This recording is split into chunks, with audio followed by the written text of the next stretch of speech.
paint a background with me. All right, guys, so the background of painting the first layer is oftentimes the most boring and frustrating part of the painting. It's not very exciting, but it is important. So typically when I paint a backdrop, I paint with like a really bright base coat color, but this time I had a whole bunch of paint left over from when I did the praying mantis harpist, and I didn't want it to go to waste, and so I kind of used this backdrop as a like first sketch. And then basically painted all over it with black anyway, so you could barely see what I had done peeking through, which is okay.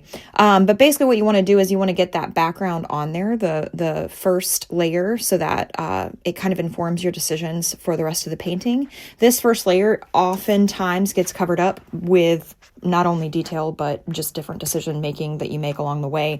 But the important thing is to get like a really good layer of paint on there before you move on. That way, anything that you paint on top of it, you know, already has a solid background of color that makes it look deeper and fresher. So this is maybe not the most interesting of the videos that I'll ever do. It is one of the most frustrating things to do in a painting because it feels like a lot of work to just get covered up, but it's incredibly important when you're doing a painting. So here it is, guys. This is like hours of painting that's condensed into like, I don't know, 3 minutes. So yeah, it can feel quite discouraging because it looks like I'm not doing very much, but it took forever. And this has to be done before you can get to the really fun stuff that you want to paint.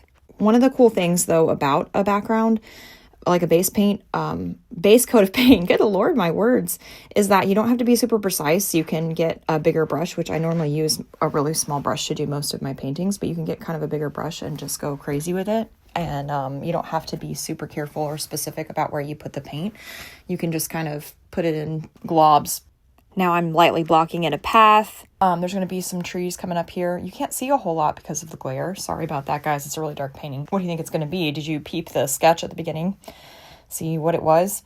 I don't know. It might be going by too fast. You might not be able to see it, but I'm very excited about this painting. A lot of my other paintings lately have been very happy and bubblegum, which is fine. I like that style. It's very whimsical and fun, which is very me, but there's also kind of like a, I don't know, more sinister side of dreams that I kind of like to sometimes dive into, and that's what this one will be. So I had a lot of fun with this one, but yeah. What do you think it's going to be? Any guesses? Comment down below to let me know. But yeah, here's that first layer, ready to move on to the fun stuff. Stick around for part 2.